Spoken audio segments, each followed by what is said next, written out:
गुरुर्मीतं येन तस्मै श्रीगुरुवे नमः।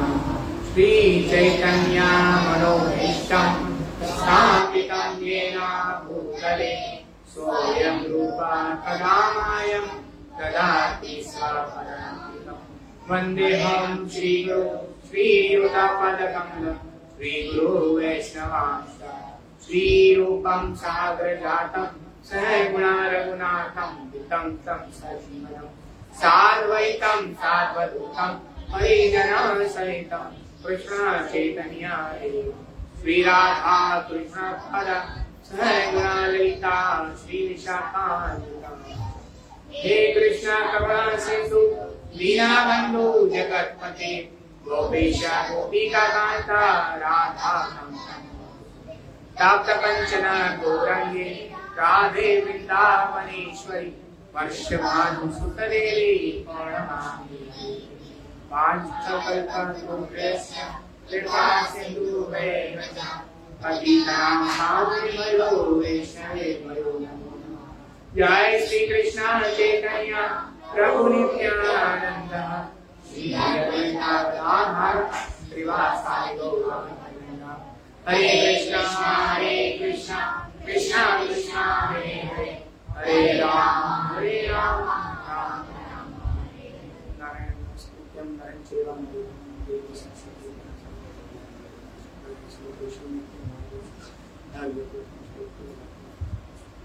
श्रीमद्भागवतम को रोजाना पढ़ने से और भगवान की शुद्ध भक्तों की सेवा करने से दिल की तमाम गंदगी जलकर खाक हो जाती है। भगवान के प्रेम महिमा की दिल में मजबूती से कायम होती है, जिसकी तारीफ भागवत के उत्तम श्लोक करते परंतु श्रीमद् भागवत महापुराण की धन्यवाद। हरे कृष्ण। तो आज का जो हमारा जो टॉपिक है वो है कार्तिक मास की महिमा, और जो कार्तिक मास में जो भगवान श्री कृष्ण ने जो लीलाएं की है उसके बारे में हम कुछ चर्चा करेंगे। तो सर्वप्रथम हम जैसे भगवद गीता में पढ़ते हैं, भगवद गीता का अगर हम 10वां अध्याय पढ़ेंगे तो हमें पता चलेगा कि भगवान श्री कृष्ण ने कहा कि मैं महीनों में मार्गशीर्ष का महीना, यानी जो कार्तिक के जो बाद आता है ना, नवंबर दिसंबर, तो भगवान ने मुझे भगवद गीता में कह दिया कि मैं तो महीनों में मार्गशीर्ष का महीना।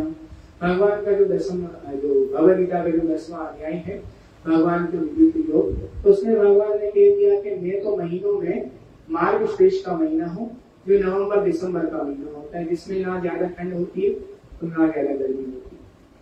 फिर भी जो भक्तगण है और जो पूरे विश्व भर में जो वैष्णव गण है वो इस कार्तिक मास को ज्यादा उत्तम मानते हैं।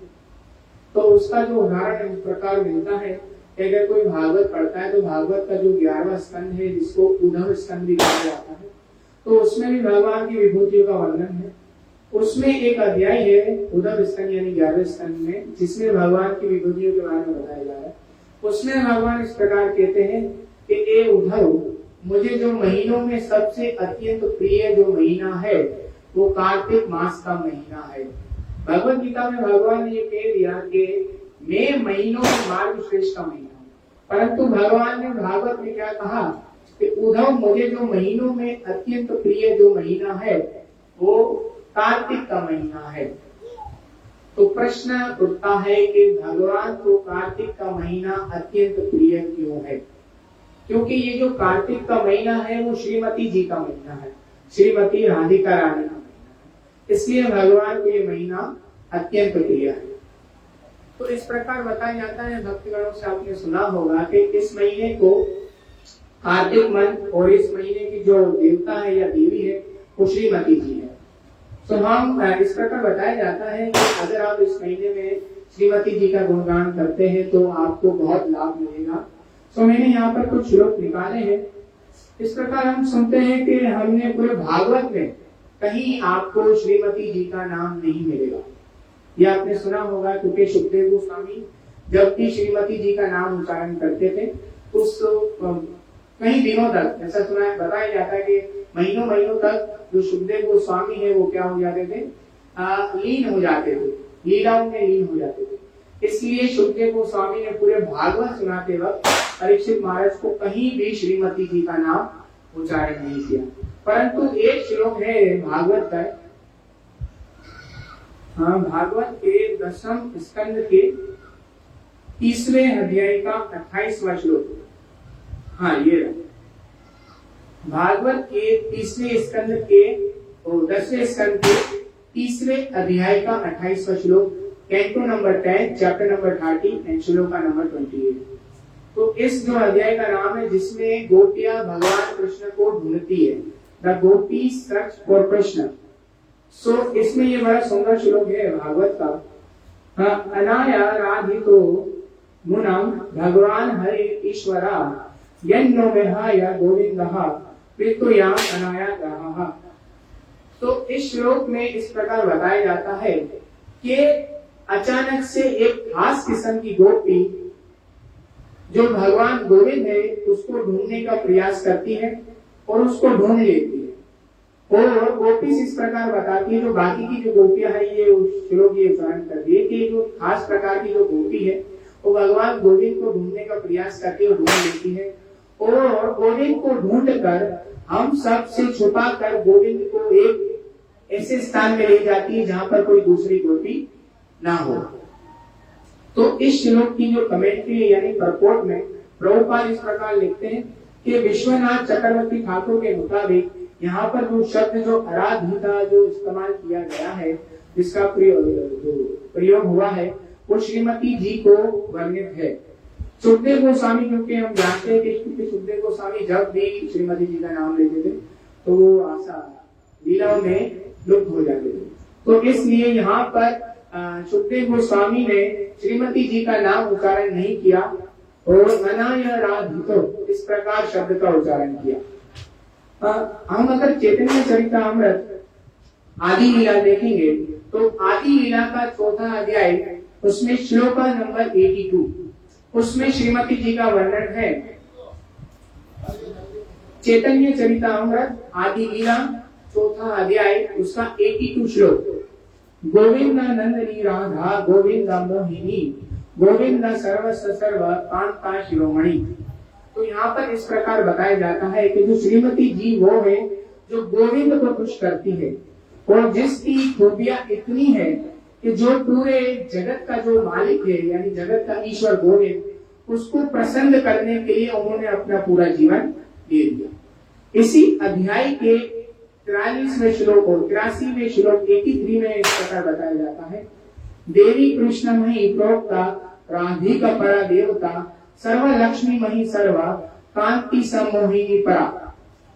जो श्रीमती जी है, जितनी भी जो खुशकिस्मती की जो देवियां है उन सब की चीफ है, चीफ यानी उनकी हेड है।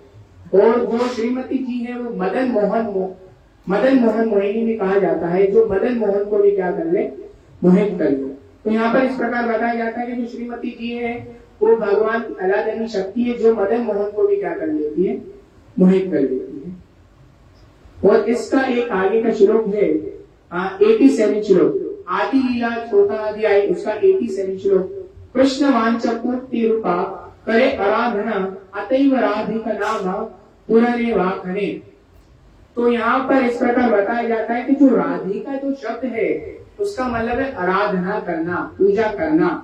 तो जो कृष्ण की निरंतर पूजा भक्ति सेवा में लगा है उसको यहाँ पर इस प्रकार बताया जाता है राधिका कहा जाता है।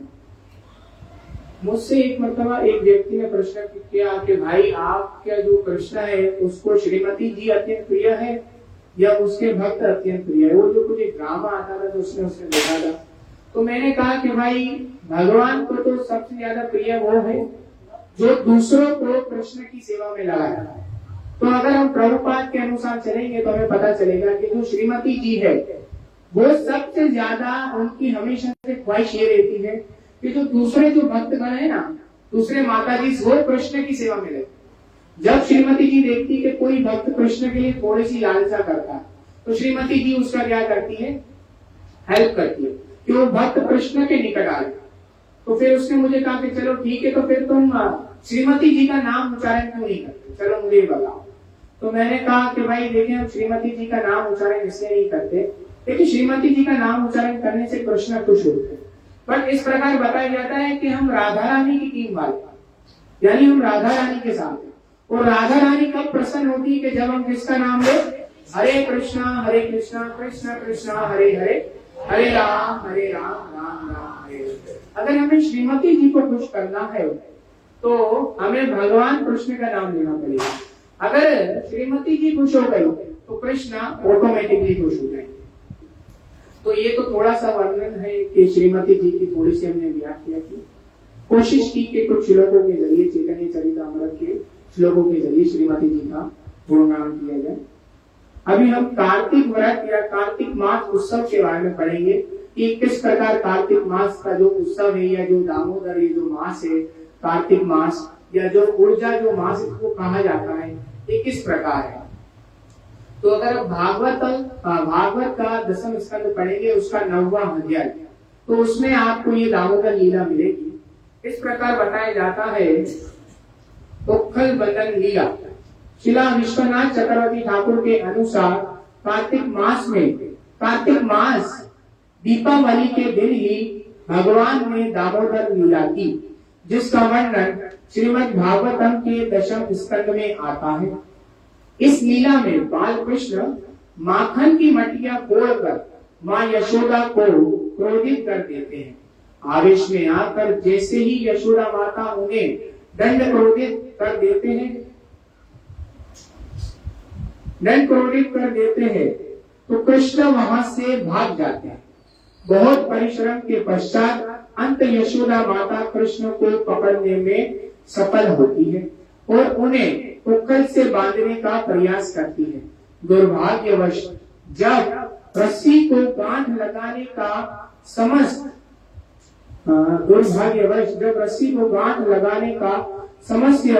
समय आता है तो वह रस्सी लंबाई में 2 उंगल छोटी पड़ जाती है। जब यशोदा मैया ने उसमें और रस्सी जोड़कर श्री कृष्ण को बांधने का प्रयास किया तो वह पुनः 2 उंगल छोटी रही। वह बार बार प्रयास कर रही थी तथा रस्सी बार बार 2 उंगल छोटी पड़ रही थी। अंत वह बहुत थक गई तथा भगवान श्री कृष्ण ने अपनी सनेमही माँ को थकी देखकर वंदना स्वीकार कर लिया और उनका नाम पड़ा, बोलो दामोदर मास की जय। उनका नाम पड़ा दामोदर, अर्थात जिनका उदर यानी पेट दाम रस्सी से बंध गया हो। यह लीला दर्शाती है कि कौन पुरुषोत्तम भगवान श्री कृष्ण को केवल प्रेम के बंधन द्वारा ही बांधा जा सकता है। अगर किसी ढंग से इस प्रकार प्रस्तुत किया है कि अगर कोई माता पढ़ेगी तो उसका भी जो प्रेम है ना अपने बच्चे के लिए वो बहुत ज्यादा बढ़ने लगेगा, में लगी रहती है, जो उनकी डेली की जो सेवा होती है। परंतु कृष्ण देखते हैं कि मेरी मैया अपनी सेवा में व्यस्त है, तो वो भी भगवान क्या करते, अपनी मैया की हेल्प करने के लिए जाते, मदद करने के लिए जाते। जब भगवान अपनी मैया की सहायता करने के लिए जाते हैं तो मैया देखती कि मेरा छोटा सा कृष्ण उस रस्सी को पकड़ रहा है और ऐसे ऐसे खींच रहा है, तो मैया को बहुत प्रेम आ जाता है। तो मैया क्या करती है, कृष्ण को लेकर अपनी गोद में बिठा लेती है और कृष्ण को क्या करने लगती है, प्रसाद देने लगती है, दूध पिलाने लगती है। पर जब मैया ये देखती है कि जो मैया ने क्या किया, वो चूल्हे के ऊपर जो दूध रखा हुआ था ना वो उबल रहा, तो मैया जब देखती कि चूल्हे के ऊपर जो उबलता हुआ जो दूध है ना वो गिरने वाला है, तो मैया कृष्ण को छोड़ के कहाँ चली जाती है, उस दूध को उतारने के लिए कुछ चूल्हे से गिरना है। ये देखकर कृष्ण को अत्यंत क्रोधित हो जाते हैं कि मेरे प्रेम में मेरी मैया और मेरे प्रेम के बीच में ये दूध क्या कर रहा है, बाधा डाल रहा। तो जिस प्रकार बच्चों को अगर कोई चीज ना दिए जाए तो क्या करते हैं, वो क्या करने लगते हैं, वो रोने लगते हैं झूठ मूठ का। तो कृष्ण भी बड़े नटखट है, तो कृष्ण भी क्या करने लगे, झूठ मूठ का रोने लगे। तो मैया ने ये देखा कि मैया ने कहा चलो कृष्ण है, मैं अभी इसको छोड़ के गई हूँ, दूध पिलाते पिलाते तो रो रहा है, मैं वापिस जाऊंगी तो चुप हो जाएगा। पर भगवान ने देखा कि मैया मेरे प्रेम को छोड़ के उस दूध के पीछे जा रही है, तो भगवान ने क्या किया, ऐसे लिया मटकियों को फोड़ना स्टार्ट कर दिया। कमरे में जाकर जो मक्खन जो अभी जो मैया ने क्या किया था, मथा था, उस मक्खन को तोड़ के बंदरों को और बाकी जो अन्य जो पशु है और जो भगवान के जो छोटे छोटे जो मित्रगण है सबको ले गई। मैया समझ गई कि ये जो कृष्ण है ये बड़ा चंचल है। इसने देखा कि भाई मैं इसको छोड़ के दूध के पास गई हूँ तो इसने तो सारा काम ही मेरा उल्टा कर दिया। मेरा जो भी फ्रेश जो योगर्ट क्या बोले जो भी प्योर एकदम जो मक्खन निकाला था उसको सारा उसने तहस नहस कर दिया। तो मैया को क्रोध आने लगा। फिर मैया क्या करने लगी, छड़ी लेके भागने लगी। भागवत में इस प्रकार प्रभुपाद बताते हैं कि जो कृष्ण जो योगी गण है हजारों वर्ष जो तपस्या करते हैं फिर भी उनके वश में नहीं आते, वो माता यशोदा के वात्सल्य प्रेम में फंस कर भाग रहे इस प्रकार कि अभी माता पकड़ लेगी और मुझे क्या करेगी, मारने लगेगी। तत्पश्चात मैया ने भगवान कृष्ण को क्या कर लिया, पकड़ लिया। जैसे ही मैया ने कृष्ण को पकड़ लिया तो जिस प्रकार एक छोटा बच्चा गलती करता है तो वैसे से अपनी माँ से डरने लगता है। हमारे गुजराती में तो माँ ऐसे कोई थोड़ी गलती करे तो उसे चाके से बड़ा चलता है। तो इस प्रकार भगवान कृष्ण भी बहुत डरने लगे और अपनी मैया से, कभी मैंने गलती कर ली, अभी भी मेरी माँ यहाँ पर बैठी है, रोज मुझे ऐसे अच्छे शोर कराती है, डर देती है, इसे तो माँ है। सो इस प्रकार कृष्ण भी डरने लगे और कृष्ण सोचने लगे कि अभी मेरी मैया मुझे क्या करेगी, छड़ी से ऐसे मारेगी कि मैं तो भाई पूरा हो जाऊंगा। तो इस प्रकार जब कृष्ण ने देखा कि मैया छड़ी लेके ऐसे भाग रही है तो कृष्ण उनके पकड़ में आ गए। और जब माता ने देखा कि कृष्ण की जो आंखों में जो आंसू और जो डर था तो माता ये देखकर क्या करने लगी, बड़ी घबरा गई। माता ने कहा नहीं, मैं अपने पुत्र को नहीं मारूंगा।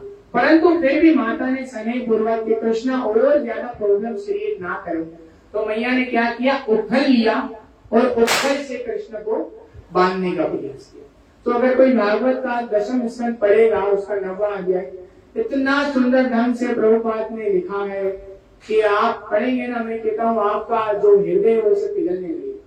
मैं सुबह पढ़ रहा था, मुझे समझ में नहीं आ रहा था कि क्या करूं, छोटी बुद्धि है ना, मनुष्य हूँ, मूर्ख हूँ, तो समझ में नहीं आ रहा था। परंतु मैंने प्रभुपाद से प्रार्थना की, जो प्रभुपाद ये लीला आज मुझे पुरुषोत्तम प्रभु ने कहा है कि भाई पढ़ना, तो प्रभुपाद थोड़ी हेल्प करो।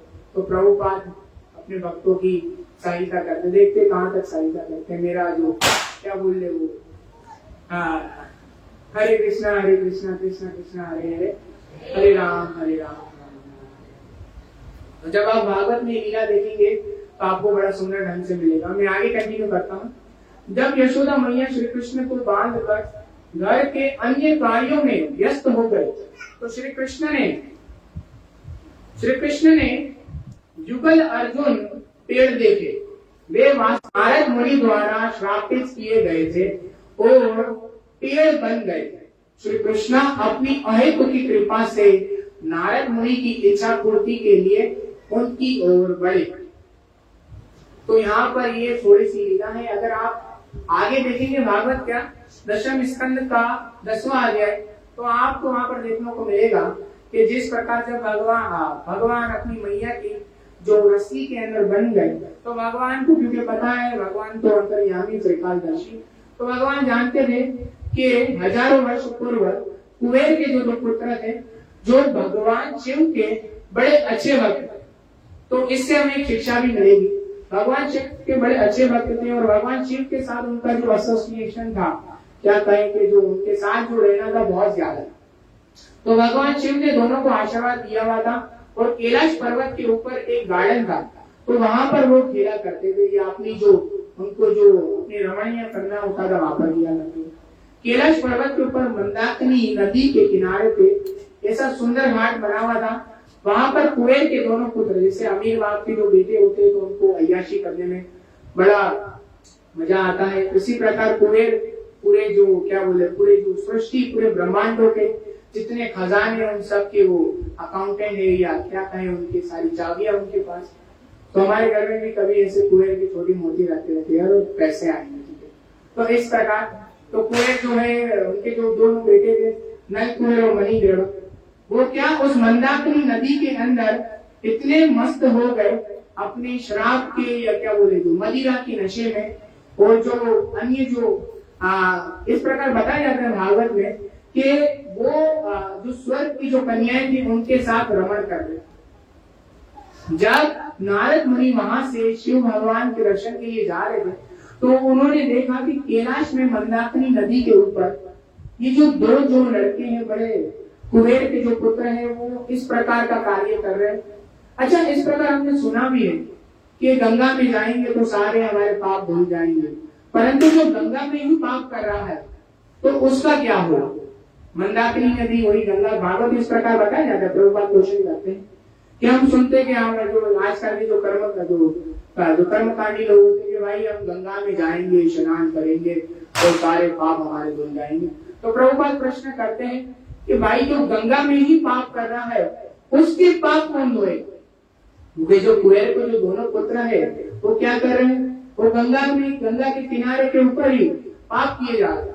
जब इंद्र कन्याओं ने देखा कि भाई ये जो नारद मुनि आएंगे, तो उन्होंने तो भाई अपना शरीर वही ढक लिया और सब कुछ नारद मुनि की जो क्या बोले इज्जत करने लग गए। परंतु जो कुबेर के जो दोनों पुत्र थे वो मदिरा की नशे में इतने मस्त हो गए थे कि उन्होंने नारद मुनि का क्या किया? अनादर किया। और नारद मुनि का अनादर करने की वजह से उनको श्राप मिला कि तुम हजारों वर्षों तक क्या पेड़ बन जाओ। भगवत गीता आप जब खोलेंगे ना तो उसमें आपको अलग अलग तस्वीर दिखेगी, जैसे शेर वाली दिखेगी, वो क्या बोले सुअर गौर वाली दिखेगी आपको, और पेड़ वाली दिखेगी। तो इस प्रकार उसमें लिखा गया है कि अगर जिसको अपना शरीर दिखाने का बहुत शौक है ना, जो अपने आप को बड़ा शो करता है, तो उसको अगले जन्म में क्या बनना पड़ेगा? पेड़ बनना पड़ेगा, दरख्त बनना पड़ेगा। क्योंकि दरख्त भी बहुत लंबे वर्षों तक स्नान नहीं करता और वो हमेशा क्या रहता है? वस्त्रहीन रहता है। सो भगवान सब जानते थे, भगवान ने क्या किया? वो उखल से बंधे हुए होकर सीधे जाकर उस नल कुबेर और मणिग्रीवा जो दरख्त थे, जो युगल अर्जुन दरख्त थे, उसके दरमियान जाकर उखल को बांध दिया और फंसा दिया। और फिर ऐसे थोड़े से सिर्फ ऐसे भगवान ने पुश किया और वो जो दोनों पेड़ है वो क्या हो गए? गिर गए। और फिर वो दोनों पेड़ गिरने की वजह से उन दोनों ने क्या किया? भगवान की महिमा की और गुणगान किया। तो आप इस प्रकार देखेंगे कि कार्तिक मास में आपको बहुत सारी लीलाएं सुनने का मौका मिलेगा। एक दो और मैं कार्तिक मास के हवाले से आपको कुछ चीजें बताऊंगा। कार्तिक में किस प्रकार भक्ति करना। पद्म पुराण में कहा गया है कि अपनी आर्थिक स्थिति के अनुसार हर व्यक्ति को चाहिए कि भगवान के विभिन्न विभिन्न उत्सव एवं समारोह को अवश्य मनाए। इन सर्वाधिक महत्वपूर्ण उत्सव में एक उत्सव है ऊर्जावर्त, यानी कार्तिक, जो अक्टूबर नवंबर मास में मनाया जाता है। इस उत्सव में विशेषतः वृंदावन में दामोदर रूप में भगवान की अर्च विग्रह की पूजा का विशेष कार्यक्रम होगा। दामोदर का संदर्भ है अपनी माता यशोदा द्वारा कृष्ण को रस्सी से बांधा जाना। कार्तिक मास में ऊर्जा व्रत के समय मथुरा में भक्ति करने की विशेष स्तुति की जाती है। आज भी अनेक भक्त इस प्रथा का पालन करते हैं। वे मथुरा या वृंदावन में पूरे कार्तिक मास में भक्ति करने के उद्देश्य से वहां जाकर ठहरते हैं।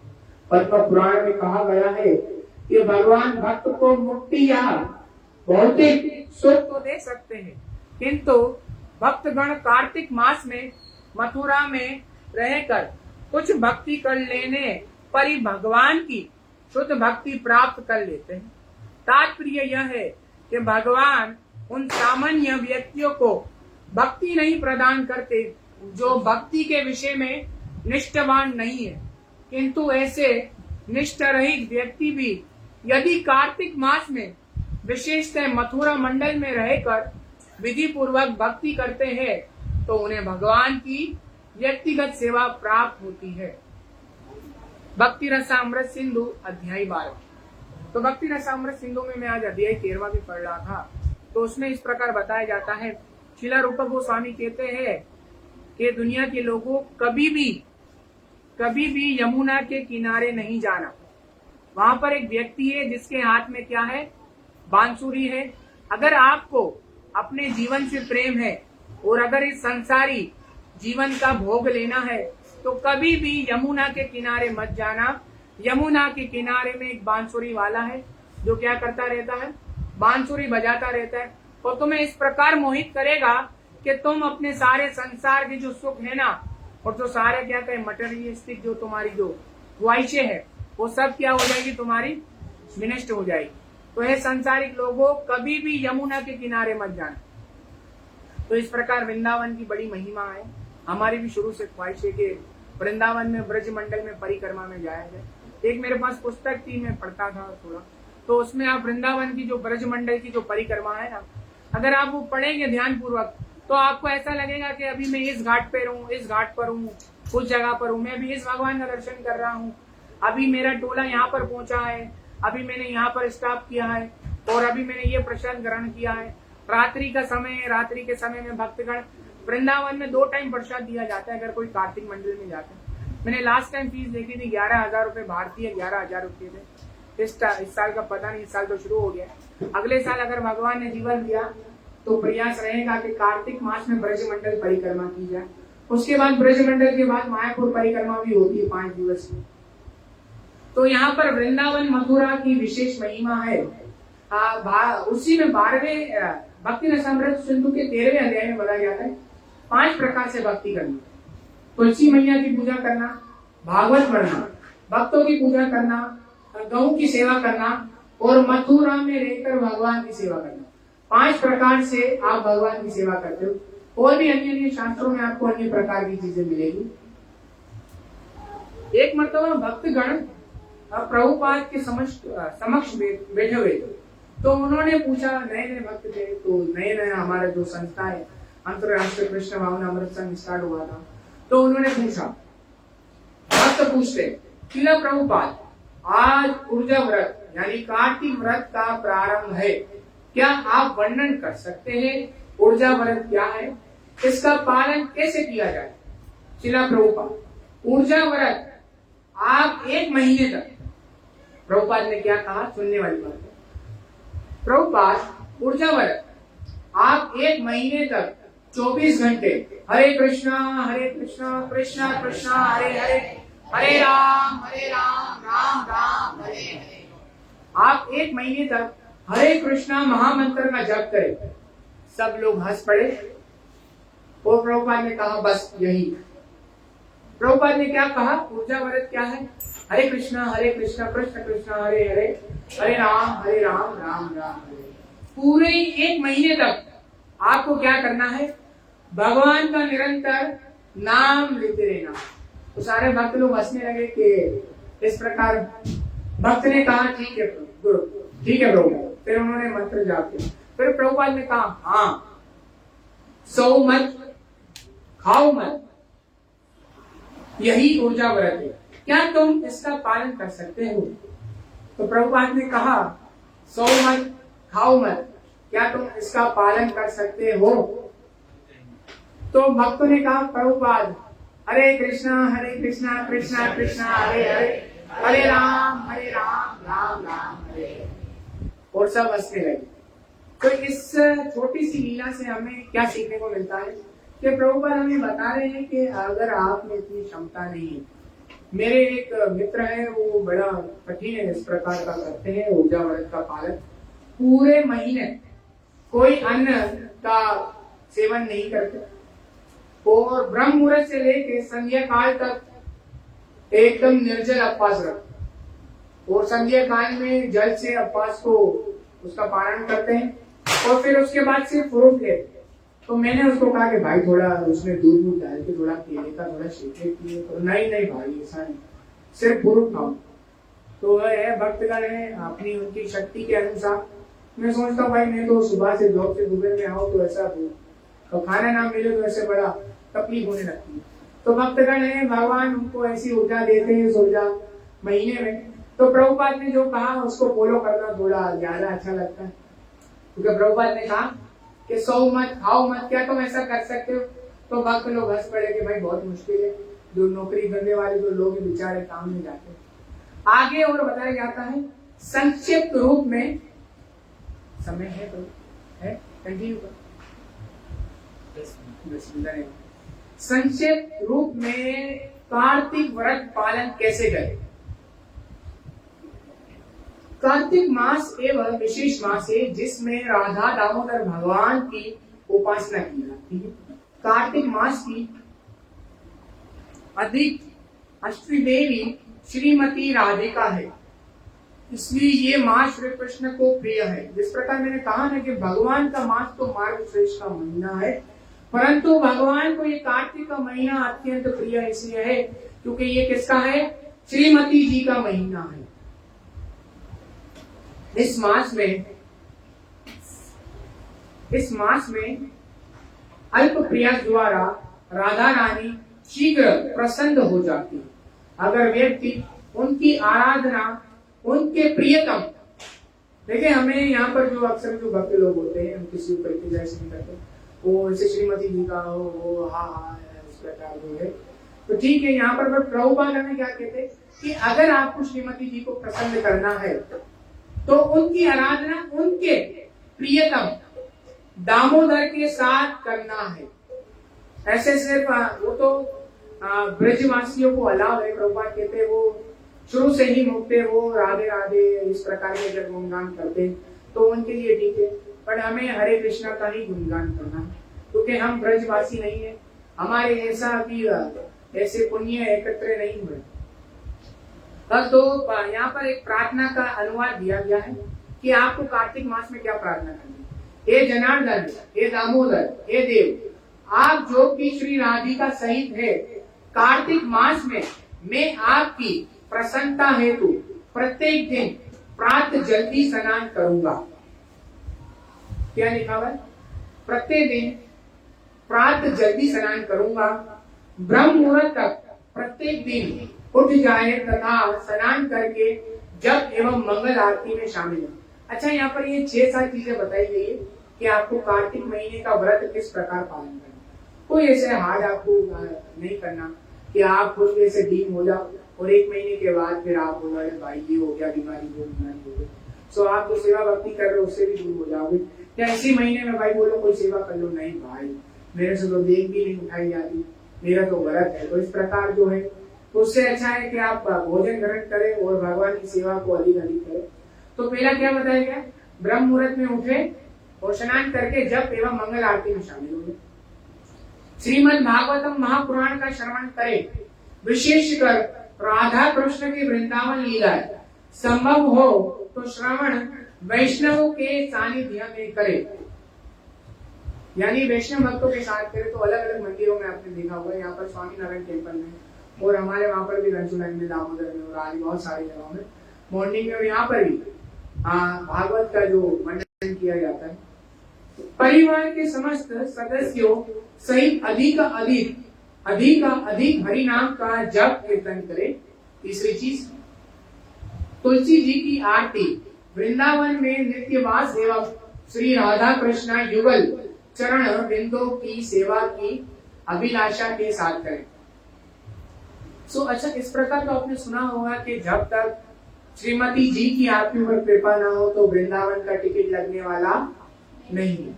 परंतु आपने एक चीज भी और सुनी होगी कि जब तक आपके ऊपर वृंदे महारानी की भी कृपा ना हो तो ब्रज में कोई एंट्री पॉसिबल नहीं है। तो जब तक वृंदे महारानी की कृपा नहीं होगी तो ब्रज की एंट्री नामुमकिन। हम सुबह में गाते ना, नमो नमः तुलसी कृष्ण प्रेयसी, नमो नमः राधा कृष्णा सेवा पावो, अये अभिलाषी जेको तुम्हारा शरणा लो, तारा वंशा पूर्ण हो। कौन से वंश, कौन सी आपकी इच्छा पूर्ण होगी? कि मेरे को बंगला मिले, गाड़ी मिले, कि मेरे को सुंदर स्त्री मिल जाए, सुंदर पुरुष मिल जाए, या मैं बहुत अमीर हो जाऊं या बहुत मशहूर हो जाऊं? नहीं, सेवा अधिकार दिए करो निज आस। तो ये आपकी अभिलाषा होनी चाहिए कि मुझे सेवा अधिकार दे दे। जब तक आप वृंदा महारानी से इस प्रकार प्रार्थना नहीं करेंगे, वृंदावन में भी एंट्री नहीं होगी। और वृंदावन में एंट्री चाहिए तो वृंदे महारानी से डेली प्रार्थना करनी चाहिए। अच्छा, आप इस प्रकार सोच रहे हो कि बोल तो रहा है, पता नहीं बोल करता होगा कि नहीं करता होगा। धन्यवाद। हरे कृष्णा कृष्णा कृष्णा हरे हरे, हरे राम राम राम हरे हरे। 5वां, राधा कृष्ण को नित्य दीप अर्पण करे एवं दामोदर अष्टकम पढ़े। अच्छा, ये जो जटा है हमारे लिए पॉसिबल नहीं है, पता नहीं कब भाग जाएंगे। नित्य यमुना में स्नान एवं वैष्णव को दान करे। हाँ, वैष्णव को दान हो सकता है, जितना आपसे संभव हो सके। वैष्णव वेद शास्त्र एवं अन्यों की निंदा से बचे। सो ये सबसे खतरनाक चीज है। हम लोग बड़ा, कभी कोई दो भक्त आपस में मिल जाए सो इस प्रकार थोड़ा सा होता है। फिर उनसे पूछे तो कहते हैं कि नहीं भाई, मैं तो टीका कर रहा हूँ, मैं थोड़ी प्रचेता करता हूँ, मैं निंदा थोड़ी करता हूँ, मैं तो सिर्फ टीका करता हूँ। सही, तो ये जो सिर्फ टीका है ये भी थोड़ा सा बंद हो जाएगा ना, तो कृष्ण भावना में इसी प्रकार से आपका चलेगा। दूसरों में खामियां ना ढूंढे। प्रभुपाद अपने डेली कोड में कहते हैं कि भक्त वही है मधुमक्खी की तरह जो क्या करे, दूसरों में गुण देखे, ना कि दूसरों में अवगुण देखे। और आखिरी में इस प्रकार बदल जाता है, कार्तिक मास में अपनी किसी भी एक प्रिय साध वस्तु या खास वस्तु का त्याग करने का प्रयत्न करे। कार्तिक में उड़द दाल वर्जित है। वो जो चतुर्मासी में आपको पता है कि जो उड़द दाल है, ऐसा माना जाता है कि श्रीमती जी की भी प्रिय है वो। तो जब भी श्रीमती जी का जो दिन आता है, प्राकट्य दिवस, तो उसमें उसको अर्पण किया जाता है। इस मास में विशेषतः भगवान श्री कृष्ण को दीप दान द्वारा प्रसन्न करने हेतु आप निकटम इस्कॉन मंदिर में सांझ 7 से 8 बजे तक जा सकते हैं, अथवा प्रतिदिन अपने घर पर अथवा निकट के मंदिर में दीपक अर्पित कर सकते हैं। और एक आखिरी छोटा सा टॉपिक दूंगा, धन्यवाद, आपको बहुत समय दिया। कि इस कार्तिक मास में वैसे तो सारे भक्तों को पता ही है कि कौन कौन सी जो भगवान ने लीलाएं की और कौन कौन से उत्सव है। एक ये और एक छोटा सा स्कंद पुराण से जो कुछ कार्तिक मास की जो महिमा है कि कार्तिक मास में दीप अर्पण क्यों किया जाता है और 30 दिन ही दीप अर्पण क्यों किया जाता है। कार्तिक मास में अन्य शुभ लीलाएं घटना। बहुला अष्टमी, यह श्याम कुंड तथा राधा कुंड के आविर्भाव का समारोह दिवस है। तो ये अभी आगे जाकर बहुला अष्टमी भी आएगा, जिसमें जो राधा कुंड और जो श्याम कुंड है, भगवान ने वो जो क्या बोलते हैं, वो जो डेमन था, क्या नाम था इसका, अरिष्टासुर का वध किया। अगर मैं मिस्टेक कर रहा हूँ तो माफ करना। तो अरिष्टासुर का शायद वध किया और फिर वो जो बेल की तरह था, तो गोपियों ने कहा कि हे कृष्ण, तुमने तो क्या किया है, गौ हत्या की है। तो भगवान ने उनको समझाने का प्रयत्न किया, परंतु वो तो गोपियां हैं, किसी से नहीं समझ में। मेरे नाना मुनि एक हमेशा श्लोक कहते थे, रही मन धागा का प्रेम का मत खींचो टूट जाए, टूटे से जुड़े तो उसमें गांठ पड़ जाए। फिर जब गांठ पड़ जाएगी ना, तो सोने का मोती लेकर आप पिरोने का कोशिश करेंगे ना, तो नहीं पिरोया जाए। तो जब भी आप भगवान के साथ अपनी जो सेवा भक्ति है उसमें ये ना करे कि भगवान बिजनेस ना करे कि भगवान मेरा ये हो जाए, तो भगवान मेरे को नौकरी लग गया, भगवान मेरा मास्टर कर लिया, भगवान एक अच्छी बैंक में नौकरी लगा ले भगवान। तो इस प्रकार जो मेरे जैसा जो मूर्ख व्यक्ति है, उस प्रकार अगर भगवान से प्रार्थना करता हूँ, भगवान इधर नौकरी लगा ले, वो कर ले। सो इस प्रकार ना करें। दीपावली पर्व कार्तिक मास की अमावस्या को मनाया जाता है। और तीसरा गौ पूजा तथा गोवर्धन पूजा दीपावली के पश्चात ये मनाया जाता है। कृष्ण कृपा मूर्ति ऐसी भक्ति वेदांत स्वामी शिला प्रभुपाद की जय। शिला प्रभुपाद का तिरोभाव दिवस मनाया जाता है गोवर्धन पूजा के 2 दिन पश्चात। गोपा अष्टमी शुक्ल पक्ष की अष्टमी को मनाई जाती है। ये वो दिवस है जब भगवान कृष्ण को छोटी गायों को छोड़ के बड़ी गायों का, जैसे भगवान की क्या बोले तरक्की हो गई, भगवान बड़े हो गए, तो भगवान को छोटी गायों को छोड़ के बड़ी गायों का चढ़ाने का भगवान को अवसर दिया गया। और उत्थान एकादशी और उत्थान द्वादशी और एक और जो आज जो दिवस है जो शरद पूर्णिमा यानी रथ यात्रा, ये भी मनाया जाता है।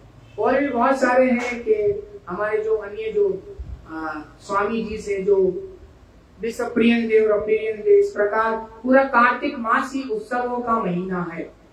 सो इस उत्सव के महीने में अपनी ऊर्जा को बढ़ाते हुए हमें भगवान के नाम का निरंतर जप करना चाहिए।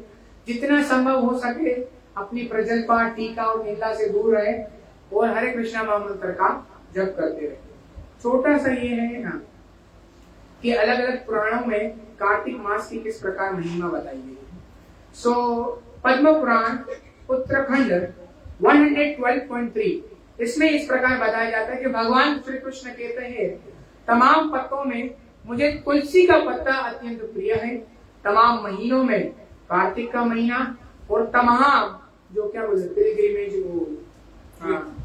तीर्थ स्थानों में मुझे द्वारका अत्यंत प्रिय है और तमाम दिवसों में मुझे एकादशी का दिवस अत्यंत प्रिय है। स्कंद पुराण में इस प्रकार बताया जाता है कि तमाम युगों में सत्युग और तमाम जो स्क्रिप्चर्स में यानी क्या बोले शास्त्रों में भगवद गीता, तमाम नदियों में गंगा और तमाम महीनों में कार्तिक परम पुरुषोत्तम भगवान श्री कृष्ण को अत्यंत प्रिय है। और ब्रह्म खंड में इस प्रकार बताया जाता है कि अगर कोई इस कार्तिक महीने में नदियों में स्नान करता है और भगवान को एक दीप दान करता है, सिर्फ एक दीप पूरे कार्तिक महीने में, तो भगवान उसके जो ब्रह्म हत्या है ना यानी ब्राह्मण को मारना, उस तक के पाप भगवान उसके क्या कर देते हैं, क्षमा कर देते हैं। और यहाँ पर आगे बताया जाता है हरि भक्ति विलास 16/198, इसमें इस प्रकार बताया जाता है कि अगर कोई कार्तिक महीने में दामोदर अष्टकम, ये जो सत्यवत मुनि ने ये जो दामोदर अष्टकम जो प्रस्तुत किया भगवान की जो स्तुति की, अगर कोई इसको गाता है तो भगवान दामोदर उसके सारे पापों को क्या कर देंगे, नष्ट कर देंगे। और इस प्रकार बताया जाता है आगे बहुत सारे शास्त्रों में कि इस कार्तिक मास में अगर कोई एक माला का जप करता है तो यहाँ पर इस प्रकार बताया जाता है उसको 1000 माला का पुण्य प्राप्त होगा। तो इस प्रकार ये दामोदर मास की बड़ी महिमा है। और एक छोटी सी जो कुछ छोटी सी बातें हैं कि हम यहाँ पर जो दामोदर जो मास में भगवान हरि भगवान कृष्ण को हम ये जो दीप दान करते हैं तो इसकी क्या महिमा है और क्या कहीं शास्त्रों में वर्णित है कि हमको भगवान को कितना दीप दान करना चाहिए, कितने महीने करना चाहिए और ये पूरा महीना ही क्यों। तो यहाँ पर इस प्रकार बताया जाता है कि अगर कोई स्कंद पुराण में अगर कोई वो तिल्ली का तिल आता है, अगर कोई संभव ना हो कि शुद्ध देसी गाय का घी उसका दीप ना हो तो तिल्ली का तिल भी यूज कर सकता है और भगवान को क्या कर सकता है, दीप दान कर सकता है। इस प्रकार बताया जाता है कि अगर कोई पूरे महीने इस कार्तिक महीने में अगर वो दीप दान भगवान दामोदर को करता है तो उसको कुरुक्षेत्र और नर्मदा नदी यानी अगर सूर्य ग्रहण के दिवस अगर आप कुरुक्षेत्र के वहां नदियों में स्नान करते और चंद्र ग्रहण के दिवस अगर आप नर्मदा नदी में स्नान करते उससे 10 मिलियन यानी 1 करोड़ टाइम ज्यादा आपको पुण्य प्राप्त होगा अगर आप इस कलयुग में इस भगवान दामोदर को एक दीप अर्पण करें पूरे महीने। और इस प्रकार आगे बताया जाता है कि अगर इस कलयुग में भगवान को सिर्फ एक दीप अर्पण करके ही इतना पुण्य प्राप्त किया जा सकता है, ये स्कंद पुराण में बताया जाता है।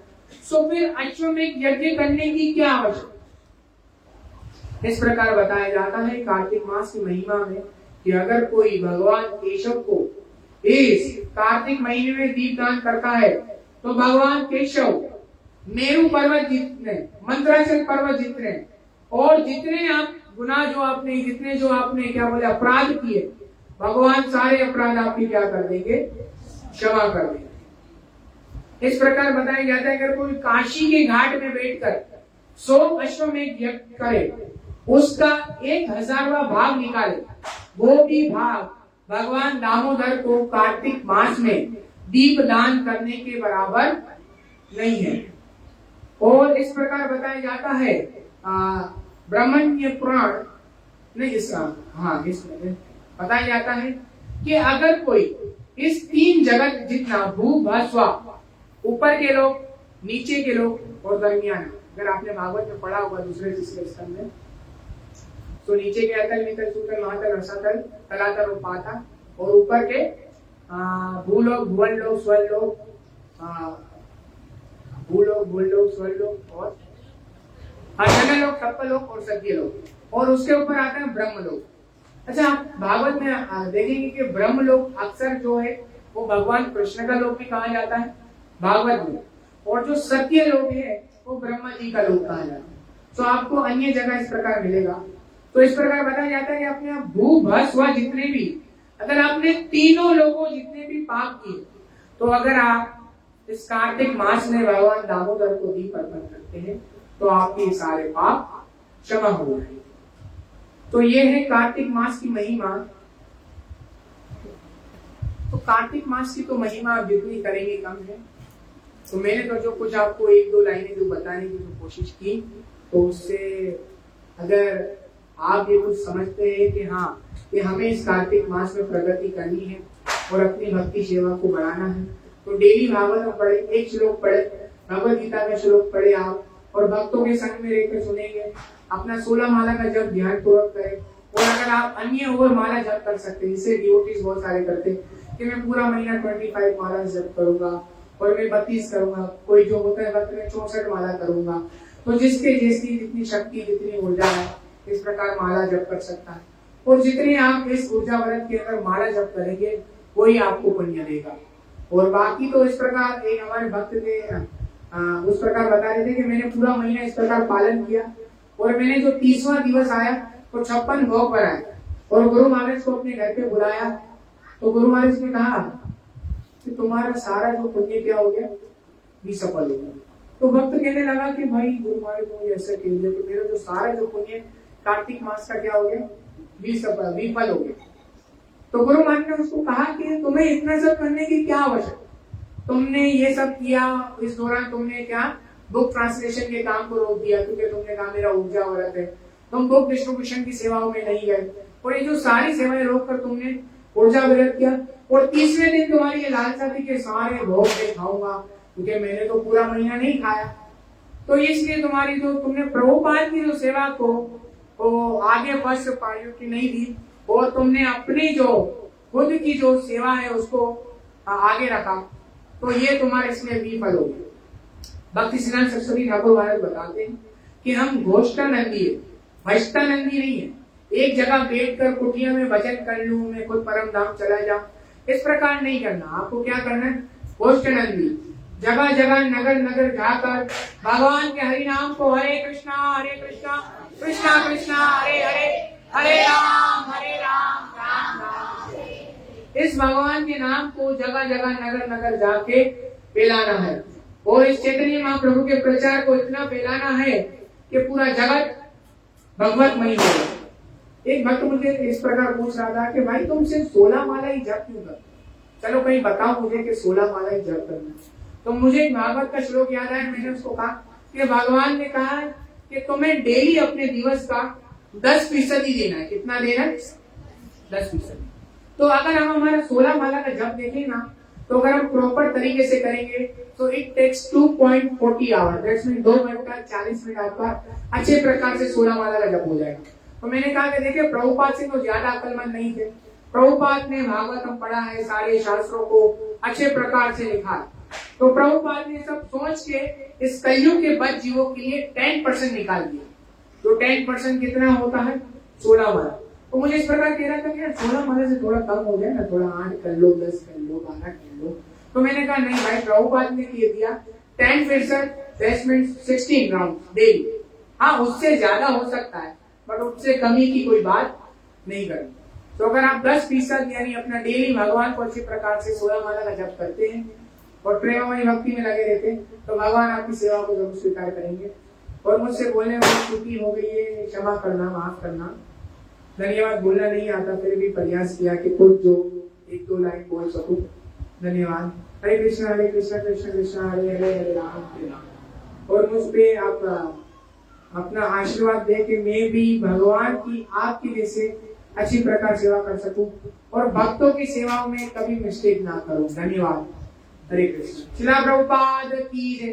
कार्तिक मास महोत्सव की जय। श्री श्री राधा नाम भगवान की जय। गौर प्रेमानंद। हरे बोल।